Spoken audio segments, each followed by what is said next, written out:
제주항공 여객기 참사를 계기로 우리나라에서 가장 많은 항공기와 승객들로 붐비는 제주공항은 안전한 건지 관심이 쏠리고 있습니다. 30년 전 제주공항에서도 무안공항처럼 항공기가 활주로를 벗어나는 아찔한 사고가 있었는데요. 돌풍이 자주 부는 데다가 조류 충돌도 적지 않아서 철저한 대비가 필요해 보입니다. 조인호 기자입니다. 제주공항 인근 농경지에 주저앉은 대한항공 여객기에서 거대한 불기둥이 치솟습니다. 항공기가 활주로에 착륙한 뒤 멈추지 못한 채 울타리를 뚫고 150m 밖으로 나갔고 10분 만에 연료 탱크가 폭발한 것입니다. 1994년 8월 발생한 이 사고로 항공기는 전소됐지만 탑승자 160명은 폭발 5분 전 모두 탈출해 큰 인명피해는 없었습니다. 태풍이 접근해 돌풍이 부는 가운데 무리하게 착륙을 시도하는 과정에서 기장과 부기장의 의견이 엇갈려 속도를 줄이지 못한 게 사고 원인이었습니다. 괜찮아, 깨놔. 대함이 걸리대. 깨놔. 뭐라? 너는.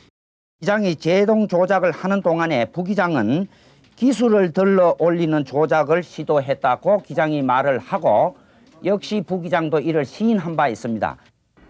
제주항공 여객기 사고 당시 무안공항에서는 항공기와 조류가 충돌하는 버드 스트라이크가 발생했을 것이라는 주장도 나오고 있는데요.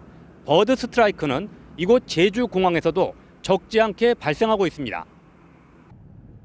제주공항에서는 2019년 이후 최근 5년 동안 버드 스트라이크 119건이 발생했습니다.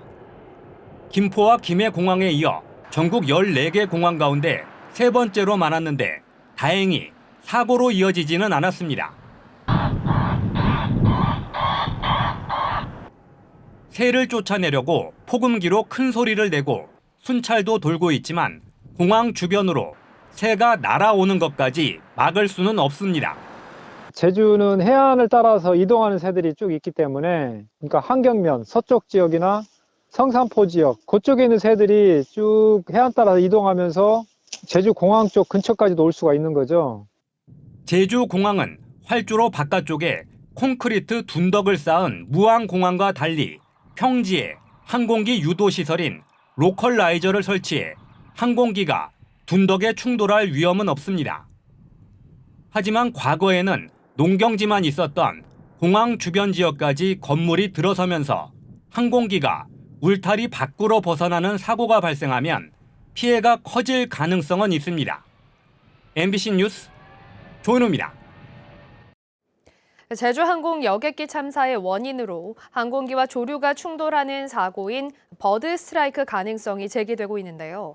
무안공항과 마찬가지로 철새 도래지가 근처에 있어서 조류 충돌 가능성이 높다는 지적을 받아왔던 제주 제2공항 건설에도 영향을 미칠 것으로 보입니다.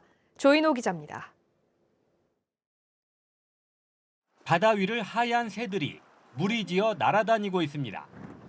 시베리아에서 겨울을 나려고 따뜻한 제주까지 날아온 제갈매기입니다. 그런데 이곳은 제주 제2공항 활주로 예정지에서 불과 1km 떨어진 곳입니다. 항공기 이착륙 항로가 철새 도래지를 관통합니다. 바위 위에 새들이 앉아서 쉬고 있는데요. 제2공항이 건설되면 바로 이곳 하늘 위로 항공기가 뜨고 내리게 됩니다. 새들과 충돌할 가능성도 있다는 이야기입니다. 제주 제2공항 예정지가 있는 제주 동부 지역은 해마다 250여 종의 새들이 겨울을 나는 우리나라의 대표적인 철새 도래지입니다. 이 때문에 환경부는 문재인 정부 시절 전략환경영향평가서를 반려했지만 제2공항 건설을 공약한 윤석열 정부가 들어서자 통과시켰습니다. 지역 주민들은 국토교통부가 여름에만 조사해 겨울 철새를 빼버렸다며 감사원에 국민감사를 청구했습니다. 이런 새들이 한 6만여 마리가 지금 여기 서식을 하고 있는데 이것을 전부 다 빼버렸단 말이에요. 이걸 실질적으로 전략용 평가 해가지고 저감 대책을 세워야 되는데 이걸 안 했어요. 이 같은 논란은 제주항공 여객기 참사를 계기로 더 커질 것으로 보입니다. 무안공항 주변에 철새 도래지가 있고 조류 충돌, 버드 스트라이크가 발생했다는 조종사의 교신 내용이 공개됐기 때문입니다.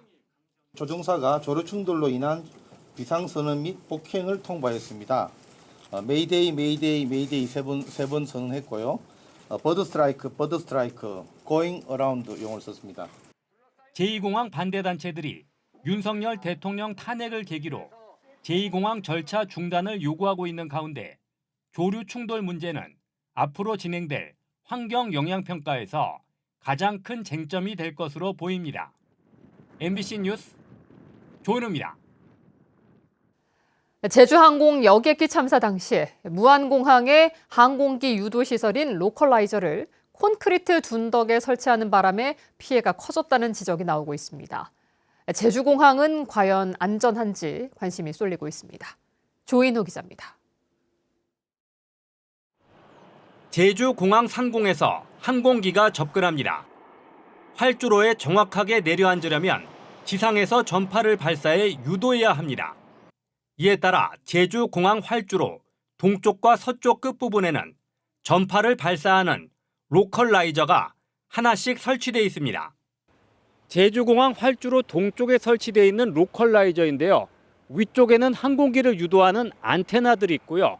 아래쪽에는 아치 형태의 기둥 2개로 받쳐놓은 것을 볼 수 있습니다. 주로 고층 건물의 뼈대로 쓰이는 H빔이라는 강철 기둥입니다. 바닥에는 콘크리트를 발라 움직이지 않도록 고정시켰습니다. 제주공항은 동쪽으로 갈수록 높이가 낮아지다 보니 인공 구조물을 만들어 활주로 높이와 맞춰준 것입니다.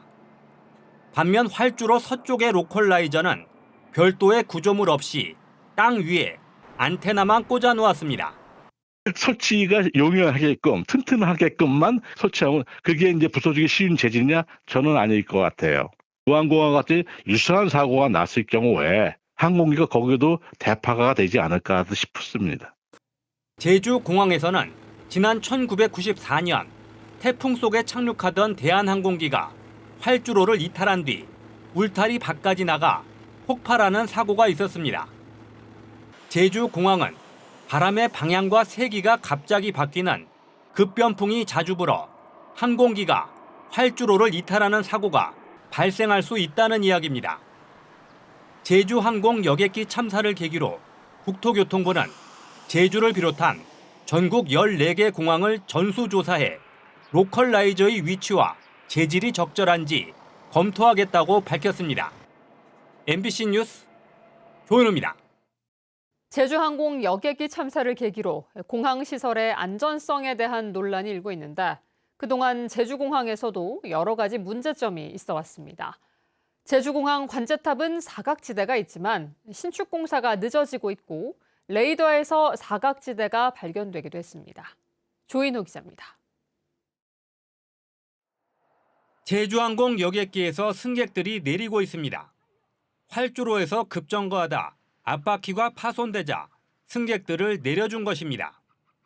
제주 항공기가 이륙하려고 동서 활주로를 달리던 중 남북 활주로로 이동하던 해군 초계기를 발견해 급정거한 것입니다. 제주공항 관제탑 창문 사이의 기둥으로 인해 활주로가 가려지는 사각지대가 있기 때문입니다. 공항 관제는요, 반드시 유관 확인도 필요합니다. 그것도 필수예요. 그거를 자체적으로 그런 걸 고려 안 하고 설계를 했냐, 건축했냐 이거죠. 근데 그 위치 자체 선정이 초기부터 잘못되어 있다는 얘기죠, 그러면. 이 때문에 제주공항에서는 지난 2022년 2월 새로운 관제탑을 짓는 신축 공사가 시작됐습니다. 하지만 시공업체가 경영난 때문에 공사를 포기하면서 재작년 8월 공정률 36%에서 중단됐습니다.